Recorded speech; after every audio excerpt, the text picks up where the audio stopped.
बोले हमारा ध्यान तो कहाँ लगता है, कच्चिने तारिकाओं में जाके बैठते हैं तब हमारा बड़ा बढ़िया ध्यान लगता है। तो वो ध्यान लगने वाला नहीं है, टूट गया।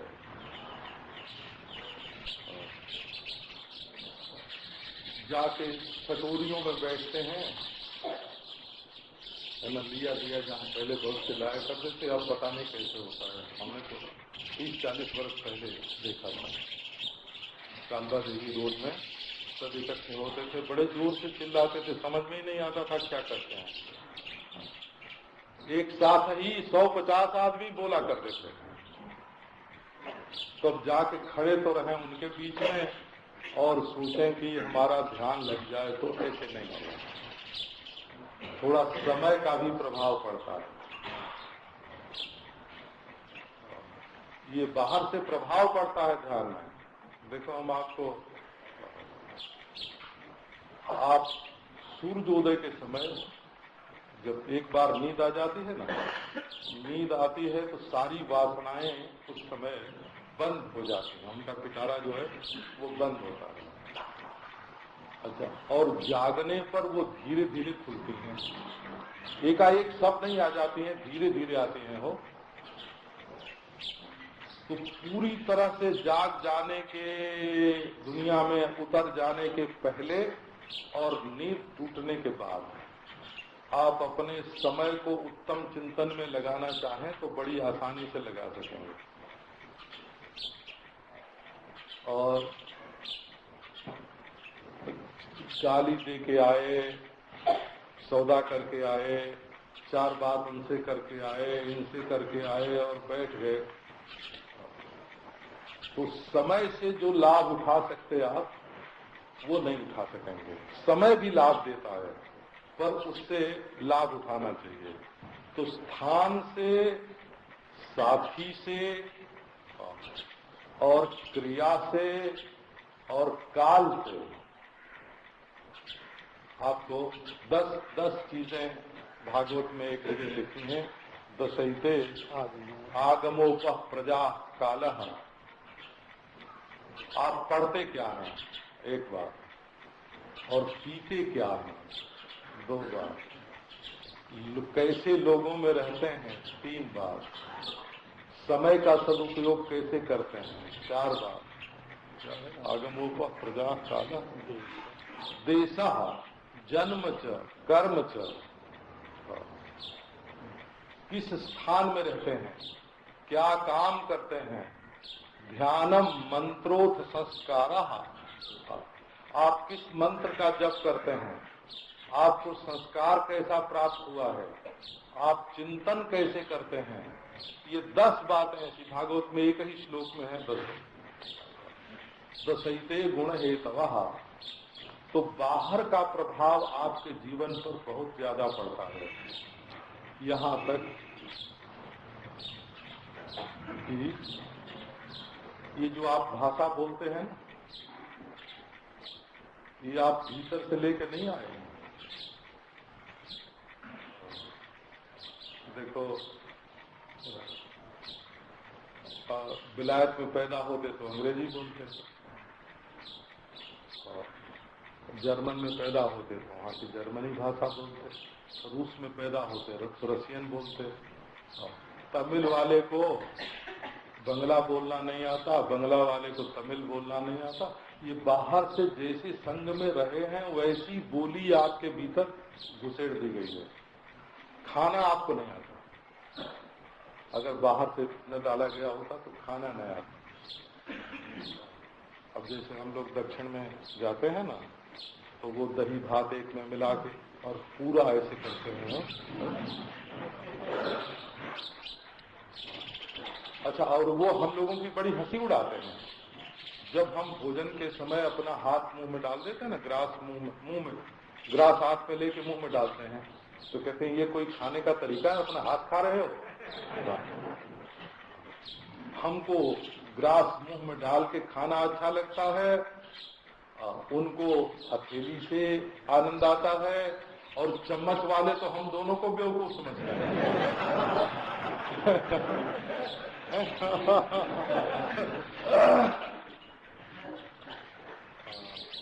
और वो कहते हैं कि अन्न में अपना नाखून लगा देना, हाथ लगा देना, उसकी गंदगी लगा देना, तो ये कौन सा खाने का तरीका है?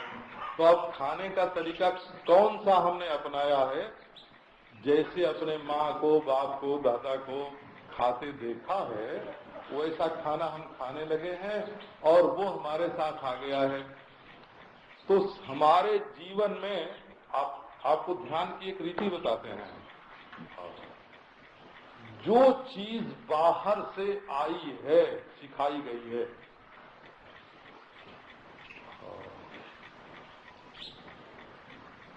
उससे अलग होके जरा 5 मिनट बैठ जाइए। आपने क्या क्या सीखा है? बोलना आपने सीखा है, नाम सबका आपने सीखा है, खाना पीना आपने सीखा है, कपड़ा लत्ता पहनना आपने सीखा है बाहर से। तो ध्यान में भी आपके बहुत सी चीजें बाहर से ही डाली हुई आती हैं, ये आप देख। तो घटिया चीज की जगह बढ़िया चीज आप अपने मन में डालिए।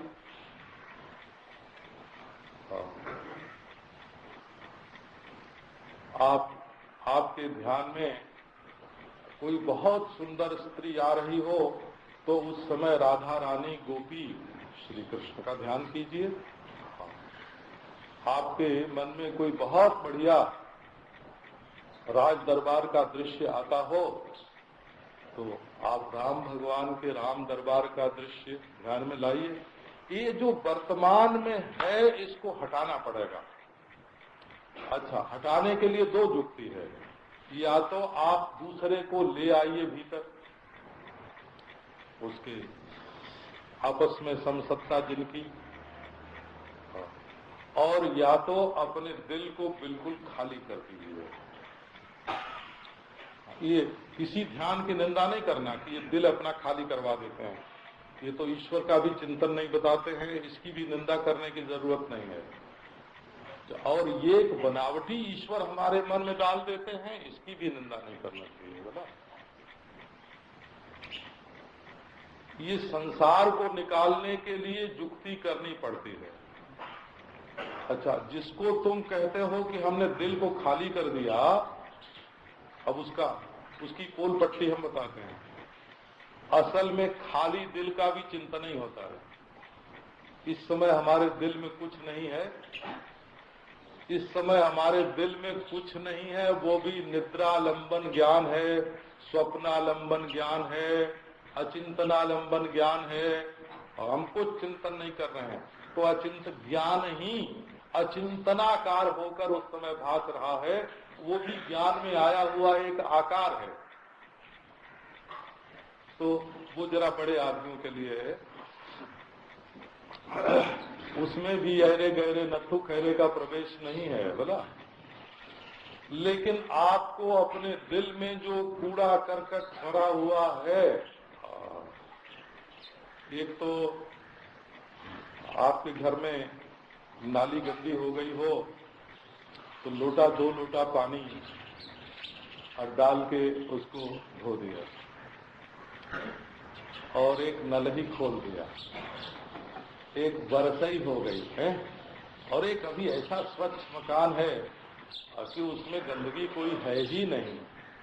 तो ये दिल की भी स्थितियां होती हैं। ये ध्यान माने हृदय का परिमार्जन। यथा यथात्मा परिमृज्यते सौ मत्पुण्य गाथा श्रवणाभिधानैः तथा तथा पश्यति वस्तु सूक्ष्मम् चक्षुर्यथैवाञ्जन संप्रयुक्तम्। जैसे आंख में मैल आ जाती है तो दवा डालते हैं ना आंख में, पहले अंजन लगाते हैं। हमको हमारे होश में जब तक कि हमको याद है, और बहुत पुरानी याद है, हमारी माँ ने हमारी आंख में कभी काजल नहीं लगाया, अंजन नहीं लगाया।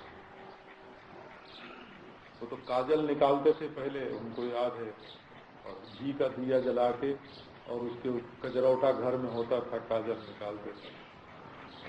तो हमने कभी लगवाना पसंद नहीं किया, मैं रोने लगता था और माँ हमको रोना, हमारा रोना देख नहीं सकती थी। तो जब मैं बड़ा हुआ, सन्यासी होने के बाद, वो सलाका एक होती है ना, उससे लेके महाराज साईं भक्त कोकिल जी हमारी आंख में शाम को अंजन लगा दिया करते। तो अंजन लगाने से आंख स्वच्छ हो जाती है। आजकल तो तरह तरह की दवा निकली है, आंख में मैल आती है तो उसको आंख में डालते हैं। तो आंख निर्मल बनाने के लिए तो आप आंख में कोई न कोई चीज डालते हैं, पर मन निर्मल बनाने के लिए उसमें कोई चीज डालना पसंद नहीं करते हैं।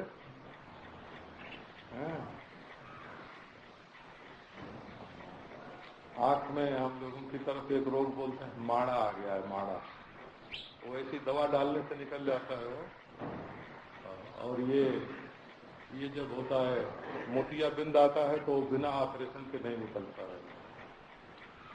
तो आपके मन में माड़ा आ गया है कि मोतियाबिंद आ गया है कि ऑपरेशन करवाने की जरूरत है। ये दिल भी एक आंख है, दिमाग भी एक आंख है, इसकी भी सफाई। यथा यथात्मा परिमृज्यते सब चक्षुर जथैवांजन संप्रयुक्ता। आंख में जब आंजन लगाते हैं तो मैल हट जाती है और सूक्ष्म वस्तु के दर्शन की योग्यता आ जाती है। तथा तथा पश्यति वस्तु सूक्ष्मम, सूक्ष्म वस्तु के दर्शन की योग्यता आती है। अब घर से तो सोच के चले कि भाई 8:30 बजे तक तो सत्संग करेंगे और उसके बाद जाके वहीं से उस व्यापारी से मिलेंगे और उससे ऐसी ऐसी बात करेंगे कि वो हमारी बातों में आ जाए और फिर उससे हम हजारों की लाखों की है ना आमदनी कर लेंगे। घर से सोच के योजना बना के आ गए हैं, वो योजना आपके दिल के भीतर बैठी है। अब ये जो आप ध्यान की बात सुनेंगे वो उससे ज्यादा गहराई में नहीं जाएगी, ये तो कान से सुनी जाएगी और बाहर ही निकल जाएगी, क्योंकि आपके दिल में एक योजना है। तो इसी से ध्यान के दो अंग बनते हैं। एक तो ध्यान का अभ्यास होता है और एक ध्येय वस्तु के अतिरिक्त दूसरी वस्तु से वैराग्य होना चाहिए। हम अपने ध्येय मात्र को चाहते हैं, ध्येय से अतिरिक्त ध्येय के सिवाय दूसरे को कुछ नहीं चाहते हैं। तो आप अभ्यासी हैं बहुत बड़े, आप 3 घंटे ध्यान में बैठ सकते हैं, लेकिन वो पहले से ध्यान के बाद क्या करना है, वो जो राग द्वेष दुश्मन को जरा नीचा दिखाना है, झूठी गवाही देनी है, दूसरे का पैसा ले आना है, ये तो आपके राग द्वेष में बैठा हुआ है। तो वो ध्यान से गहराई में बैठता है और अभ्यास डालते हैं ऊपर से, तो वो अभ्यास बहुत गहरा काम नहीं करता है। तो इसीलिए अभ्यास वैराग्याभ्याम सन्निरोधा, एक और जिसको हम पाना चाहते हैं, जिस स्थिति को पाना चाहते हैं, नाम मत लो, हम राम को पाना चाहते हैं, कृष्ण को पाना चाहते हैं, अपनी स्वरूप स्थिति को पाना चाहते हैं, निसंकल्पता को, निर्विकल्पता को प्राप्त करना चाहते हैं, लक्ष्य का कोई नाम रख लो, हमें नाम से चाहे खुदा कहो चाहे गॉड कहो, इस नाम से मतलब हमारा नहीं है, वस्तु से मतलब है। तो जिस वस्तु को आप पाना चाहते हैं उसका अभ्यास करने के अतिरिक्त साथ साथ जो ध्यान में चाहिए वो उस वस्तु के अतिरिक्त से, उसके सिवा जो कुछ है उसके प्रति राग द्वेष की न्यूनता होनी चाहिए। हमारे शब्द पर आप ध्यान देना, बिल्कुल राग न रहे सो बात नहीं, राग रखो बच्चे से, और जो आपका नुकसान करता है उसके प्रति थोड़ा कभी कभी क्रोध भी आ जाए तो कोई बात नहीं। राग द्वेष की न्यूनता होनी चाहिए, वो बहुत हल्के, बहुत फुल्के, बहुत ऊपर ऊपर होना चाहिए, भीतर नहीं होना चाहिए। तो अभ्यास और वैराग्य दोनों मिलके ध्यान संपन्न होता है, उसके दो अंग हैं। तो अब कल ध्यान की बात आपको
द्वेषावोधारा विघति चंचलाकार संस्कार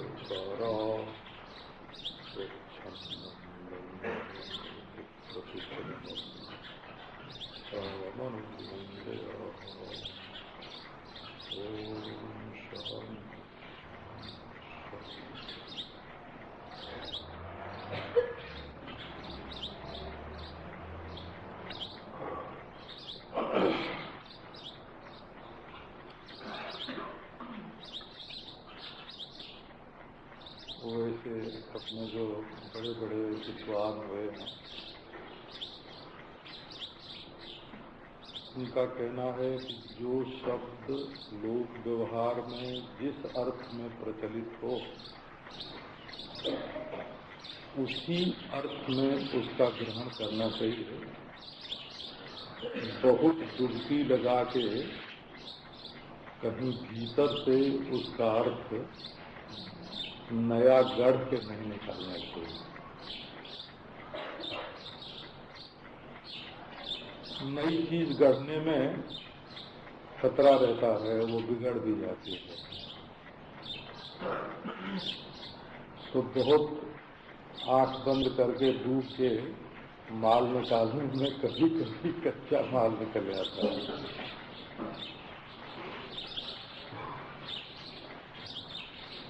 देखो, दूध उफन क्यों गया? उधर ध्यान नहीं था। तो आज उनकी वो सामने से तुम्हारे निकल गए, तुमने देखा नहीं, मेरा ध्यान नहीं था। कैसे ध्यान से बोलते? तुम्हारे कपड़े में कालिख लगी है और अरे अब तक तो मेरा ध्यान ही नहीं गया था। तो ध्यान शब्द को अपने से बहुत दूर न फेंक करके ये सबरस स्वामी और कुमारिल भट्ट दोनों जो वाक्य के व्याख्याता हैं, शब्द के व्याख्याता पाणिनि पतंजलि हैं और प्रमाण के व्याख्याता गौतम हैं, और वाक्य का अर्थ कैसे करना चाहिए ये बताने वाले जैमिनी, सबरस स्वामी, कुमारिल भट्ट, प्रभाकर गुरु हैं। पुराने जमाने में कौन सा शब्द किस अर्थ में प्रयोग किया जाता था,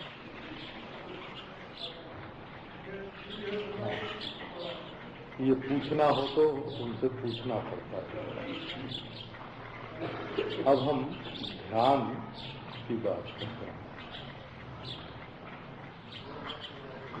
तो ध्यान तो यही है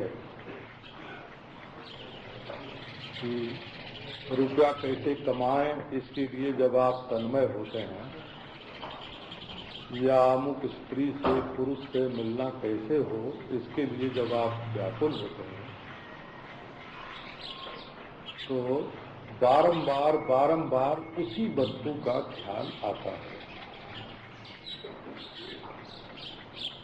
तो ध्यान का प्रारंभिक रूप आप यही समझें कि जैसे एक चित्रकार हाथ में तूलिका कुंची लेकर और अपने बनाए हुए चित्र को बारंबार टच करके सुधारता है, ऐसे मन से किसी वस्तु को बार बार टच करने का नाम ध्यान है ना। ये टच माने स्वाच प्रत्यक्ष जैसे होता है ना, त्वचा बोलते हैं ना, छूना, स्वाच प्रत्यक्ष छूने को त्वचा ऐसे बोलते हैं। तो अपने मन से किसी वस्तु को बार बार छूना, इसको ध्यान कहते हैं।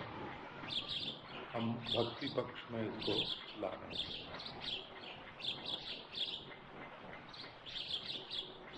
बार बार जब आपकी मनोवृत्ति उठती है तब यही वस्तु को स्पर्श करती है क्या?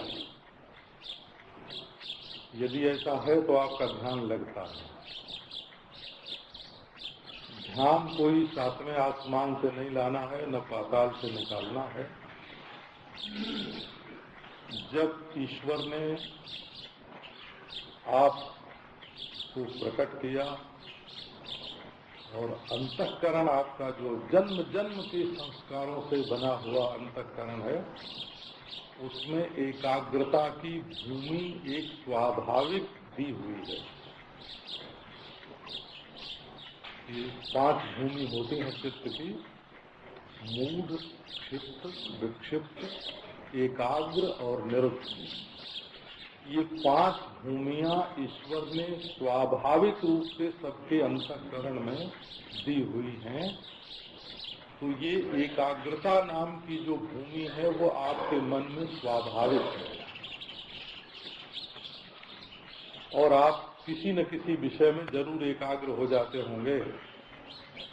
खाते समय एकाग्र हो जाते होंगे, स्त्री पुरुष के मिलन के समय एकाग्र हो जाते होंगे, मित्र मिलने पर एकाग्र हो जाते होंगे, पैसा मिलने पर एकाग्र हो जाते होंगे।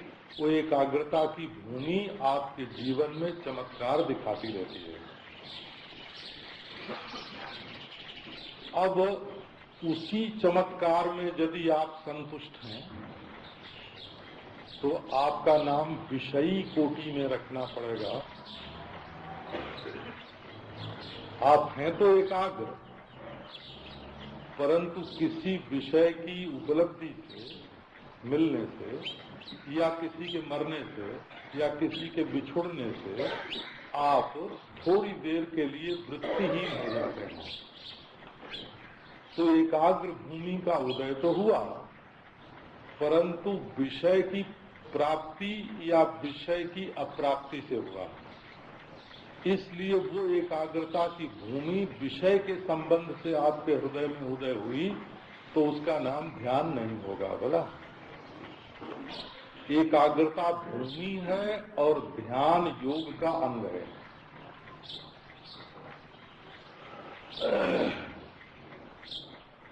एकाग्रता स्वयं मन में समय समय पर विषय की प्राप्ति अप्राप्ति से दिखाई पड़ती है, और ध्यान लगाना पड़ता है। अच्छा, अब ध्यान की भी हल्की फुल्की बात पहले आपको सुनाता हूं। मैंने एक बार श्री उड़िया बाबा जी महाराज से पूछा कि ध्यान किसका करें? तो बोले कि चाहे जिसका कर लो। उसे बोले जाए जिसका कर लो। तो चाहे जिसका कर लो, इतना कहने के बाद उन्होंने पंचदशी का एक श्लोक बोल दिया: जेन केन प्रकारेण क्षुधाम अपनिमीषति। जब आदमी को भूख लगती है और सच्ची भूख लगती है तब उससे ये पूछें कि क्या खाओगे, तो वो कहे कि हमारे लिए खीर बना दो।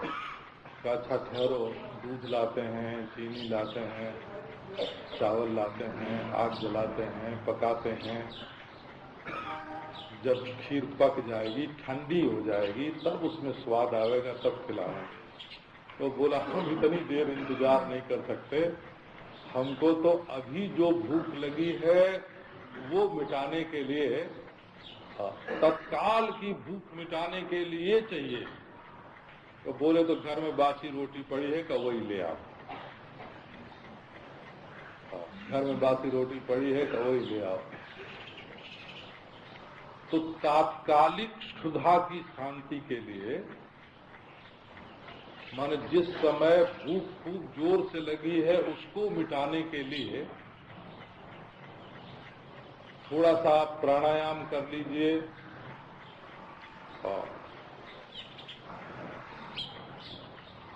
विक्षेप तात्कालिक विक्षेप हो रहा है। भूख माने तात्कालिक विक्षेप हो रहा है। ये चाहिए, ये चाहिए, ये चाहिए।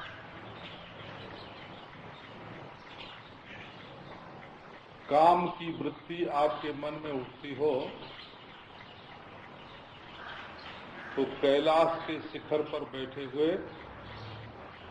त्रिशूलधारी चंद्रशेखर जटाजूटधारी कर्पूर गौर शंकर भगवान का ध्यान कीजिए, तत्काल काम की निवृत्ति हो जाएगी। ये तात्कालिक है वो।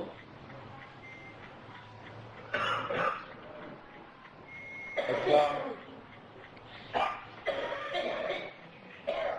हिरण्यकशिपु प्रहलाद को मारना चाहता है और तड़ातड़ खंभे में आवाज हुई और नरसिंह भगवान प्रकट हो गए हिरण्यकशिपु को मारने के लिए। और फाड़ के उसकी हथेली और पहन लिया अपने गले में, और वो क्रोध से भभक रहे हैं। आप नरसिंह भगवान का ध्यान कीजिए, काम की निवृत्ति हो जाएगी।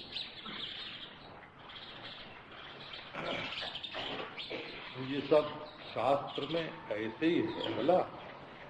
रे कंदर्प करम कदर्थ सिकिम कोदंड टंकार वही ही। करे वो काम, तू क्या अपना धनुष टंकार रहा है। चेतस चुंबित चंद्र सूड चरण ध्यानामृतम वर्तते। हमारा चित्त चंद्रचूड़ के चरणामृत का ध्यान कर रहा है, यहाँ तेरी गति कहाँ है।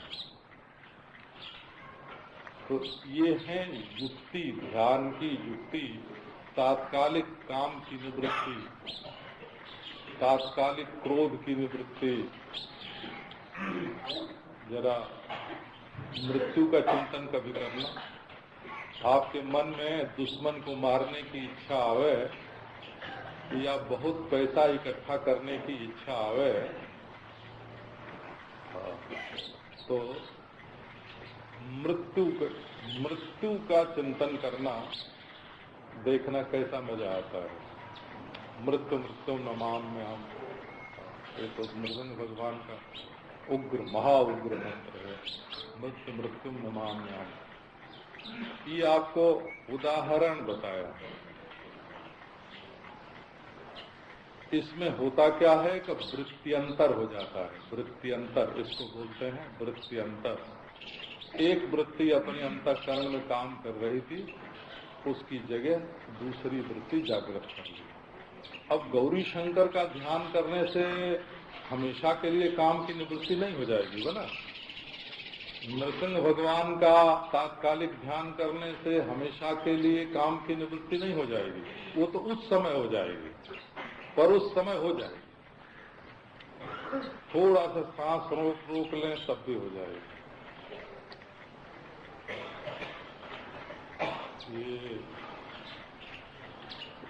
ये ध्यान का विज्ञान बताना है ना, ध्यान का विज्ञान। तो उसकी भूमिका आपको बताते हैं कि ध्यान की प्रत्येक क्रिया हमारे शरीर पर अपना प्रभाव डालती है। तो ध्यान के द्वारा जीवन का निर्माण होता है। पर कोई कहे कि हम पहले ध्यान ही करेंगे, तो साधन की प्रक्रिया ये है कि बाहर से भीतर की ओर जाएं। तो बड़े समर्थ जो साधक होते हैं, सत्संगी साधक होते हैं, शुद्धांतकरण साधक होते हैं, वो भीतर से बाहर आ सकते हैं। लेकिन साधन का जो प्रथम चरण है वो बाहर से भीतर की ओर होता है।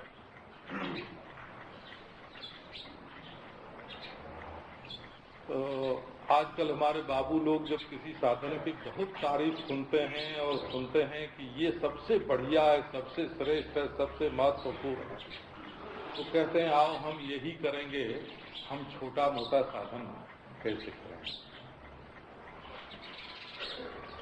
देखो साधन, एक तुलसी दल आपके हाथ में आ जाए, तुलसी दल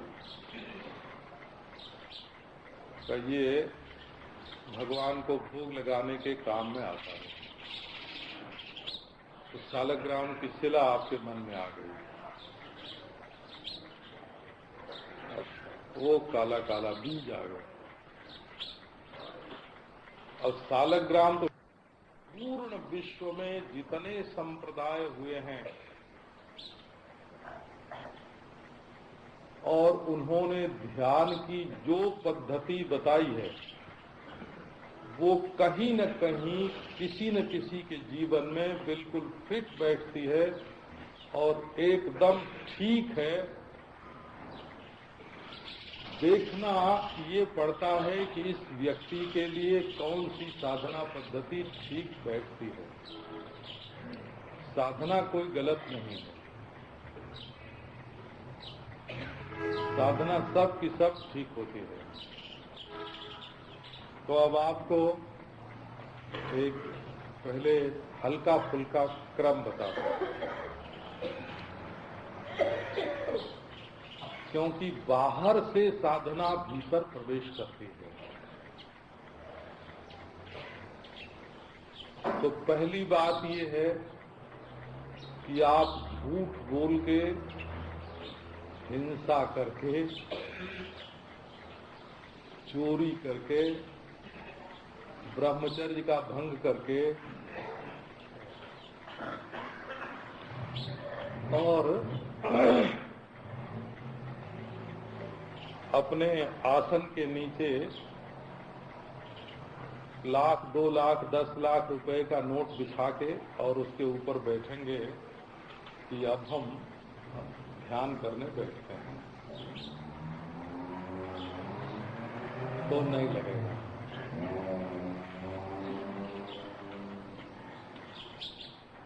झूठ बोलने वाले को भी डर होगा, सताने वाले को भी डर होगा, चोरी करने वाले को भी डर होगा कि सुराग न लग जाए, हैं?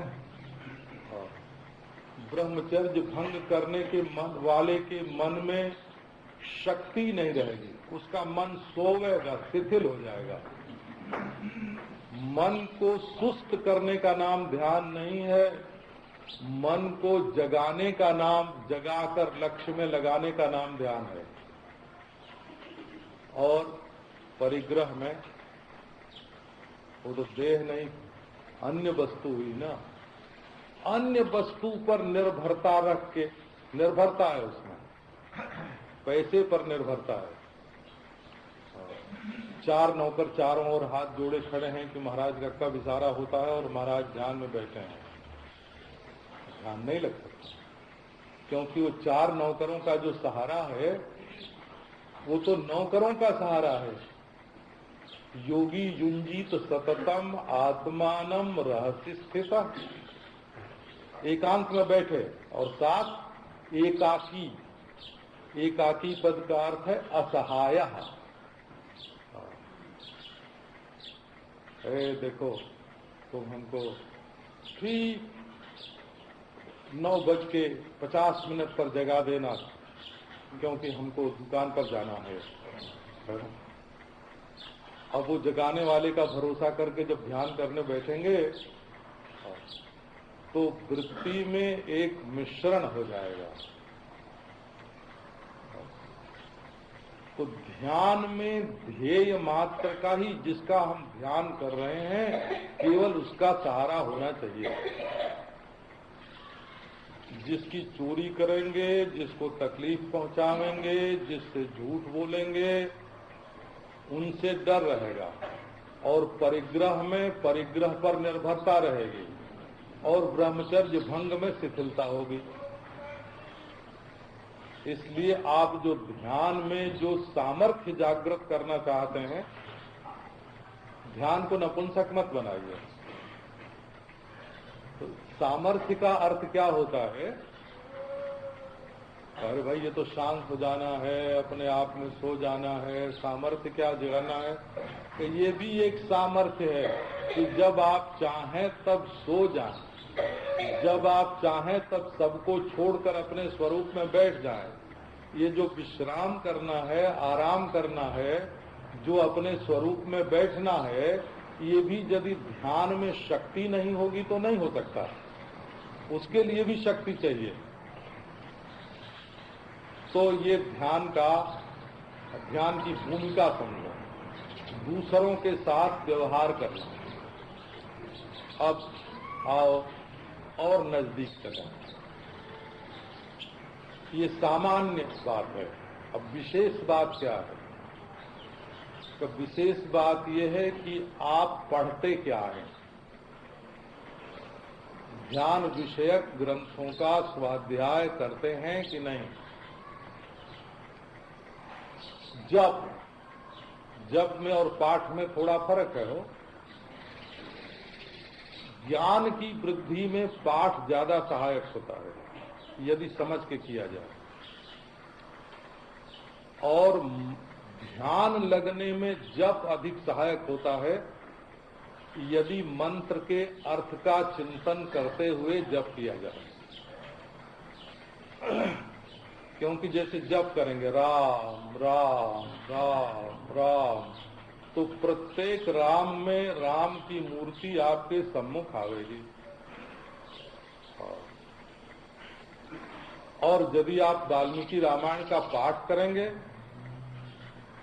तो जो लोग धर्म के लिए पाठ करते हैं उनकी बात हम इस प्रसंग में नहीं लेते, बोला।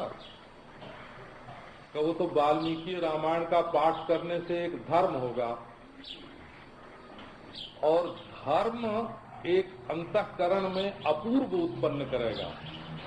जो चीज अब तक नहीं थी वो चीज अंतःकरण में पैदा होगी, और उस शक्ति का प्रयोग आप चाहे जैसे कर सकते हैं। धर्म से अपूर्व की उत्पत्ति होती है। और यदि वाल्मीकि रामायण का पाठ करते समय आप श्री रामचंद्र के गुणानुवाद का चिंतन करेंगे, इसमें ये गुण है, ये गुण है, ये गुण है, तो गुणानुवाद का चिंतन करने से रामचंद्र में प्रीति होगी और रामचंद्र का ध्यान लगाने में मदद मिलेगी, और रामचंद्र के स्वरूप का, स्वभाव का ज्ञान प्राप्त होगा। तो जप जो है वो मन को बारंबार बारंबार एक स्थान पर ले जाता है। इसी से स्वाध्याय शब्द का दो अर्थ करते हैं, स्वाध्यायादिष्ट देवता संप्रयोग, और स्वाध्याय अपने हिस्से के वेद का अध्ययन। तो आप पढ़ते क्या हैं इसका ध्यान रखें। अच्छा, एक और बात है, आपके घर में बढ़िया चीज बनती है तो सबसे पहले हकदार आप होते हैं उसके, कि आप अपने मन को संभाल के दूसरों के काम में लाने देते हैं? बढ़िया कपड़ा आता है तो अपनी ननद को, अपनी भाभी को, अपने भाई को पहले देते हैं कि पहले अपने लिए छांट लेते हैं? तो तपस का अर्थ होता है,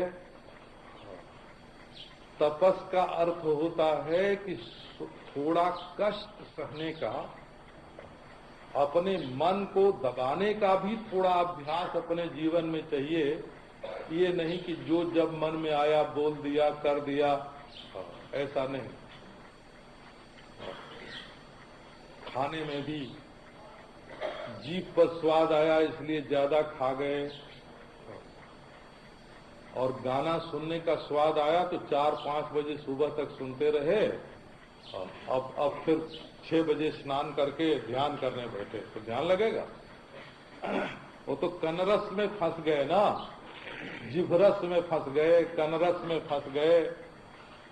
उसके लिए जीभ को, कान को काबू में रखना पड़ता है, तब और जितने से अपना निर्वाह हो जाए उसमें संतोष करना चाहिए, और साथ साथ कर्म के फल को अपनी ओर न लाकर ईश्वर की ओर भेजने का प्रयास करना चाहिए। ईश्वर प्रणिधान शब्द का 2 अर्थ किया है।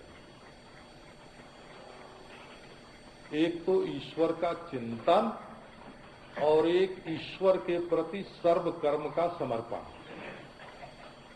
अच्छा, अब देखो ध्यान की ओर आप बढ़ रहे हैं तो थोड़ा इस बात पर भी ख्याल कीजिए, पवित्रता का भाव चित्त में होना चाहिए। स्थान पवित्र हो, वहां का वातावरण ऐसा बिगड़ा हुआ न हो कि सांस खींचने में तकलीफ हो।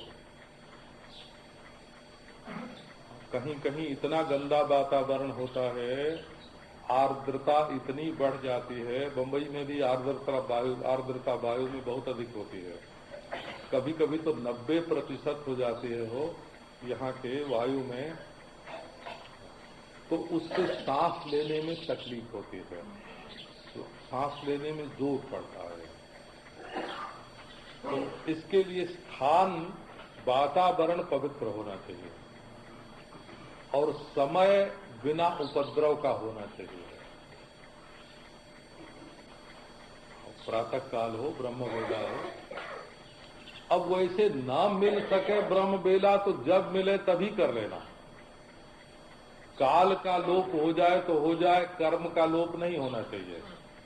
जैसे संध्या वंदन अगर सूर्योदय के समय नहीं करते हैं तो 10 बजे कर लीजिए, संध्या वंदन कर लीजिए, परंतु कर्म का लोप नहीं होना चाहिए। समय बदल गया तो बदल गया, परंतु कर्म का लोप नहीं होना चाहिए।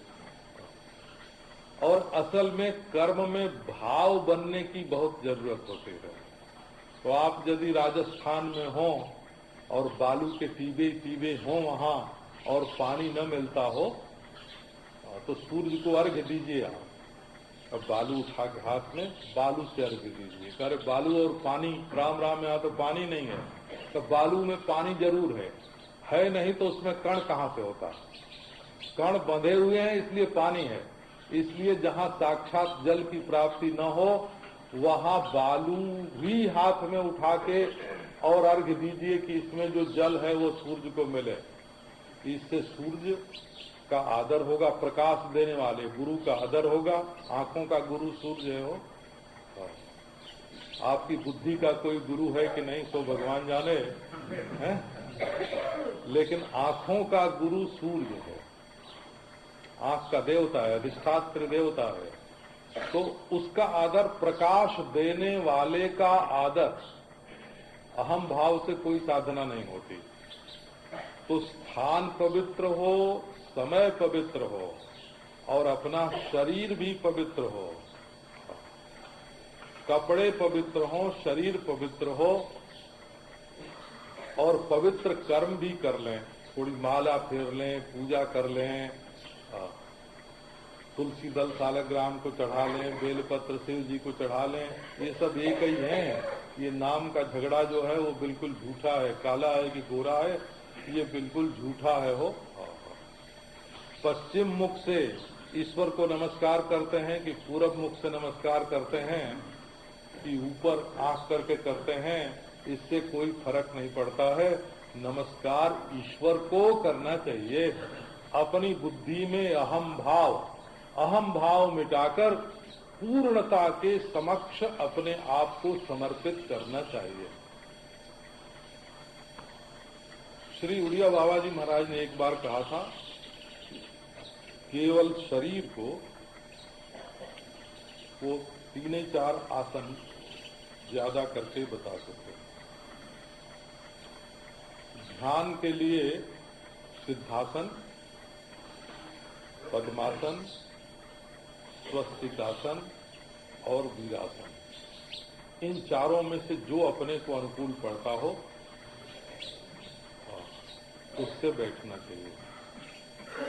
आसन में ये जो घुटने हैं ये सम हो जाने चाहिए। ये घुटने तो आप समझते हैं, जानू, संस्कृत भाषा में जानू बोलते हैं। अब हम भरी सभा में प्रदर्शन करें तो अच्छा लगेगा आप लोगों को, क्योंकि आजकल जोगिराज लोग जो हैं वो नुमाइश तो करते हैं। आपको हम बताते हैं ऐसा। देखो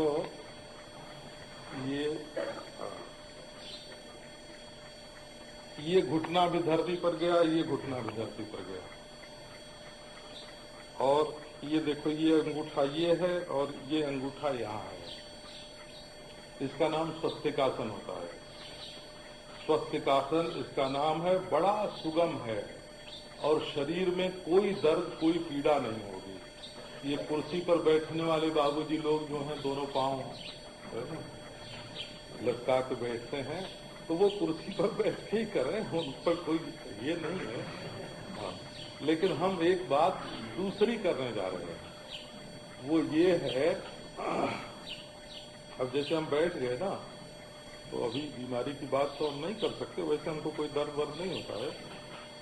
हम 4 घंटे 6 घंटे ऐसे इसी एक आसन से बैठे रह सकते हैं। तो महाराज ने बताया था, श्री उड़िया बाबा जी महाराज ने, कि आसन से बैठ के 3 घंटे तक अगर किसी का ऐसा अभ्यास हो जाए कि शरीर न हिले, एक नाक में मक्खी घुस रही है तो उड़ाने के लिए हाथ उठा ना, हाथ को भी जगह पर बैठाना पड़ता है, बायां हाथ नीचे और दाहिना हाथ ऊपर, या दोनों घुटनों पर दोनों हाथ। तो यदि शरीर हिले नहीं 3 घंटे तक, अब ये देखो बाहर से भीतर जाने की बात है, क्योंकि मन जब हिलता है तब शरीर हिलता है। तो आप कहते हो कि हम मन हिलाना बंद कर देंगे तो शरीर का हिलना बंद हो जाएगा। तो मन भीतर है और शरीर बाहर है। आपको साधन करके बाहर से भीतर जाना है। यदि आप पहले ये चाहोगे कि मन ही स्थिर हो जाए तब शरीर स्थिर करेंगे, तो न मन स्थिर होगा और न शरीर स्थिर होगा। इसलिए शरीर की जो स्थिरता है वो ध्यान के लिए अपेक्षित होती है। तो पूजा करना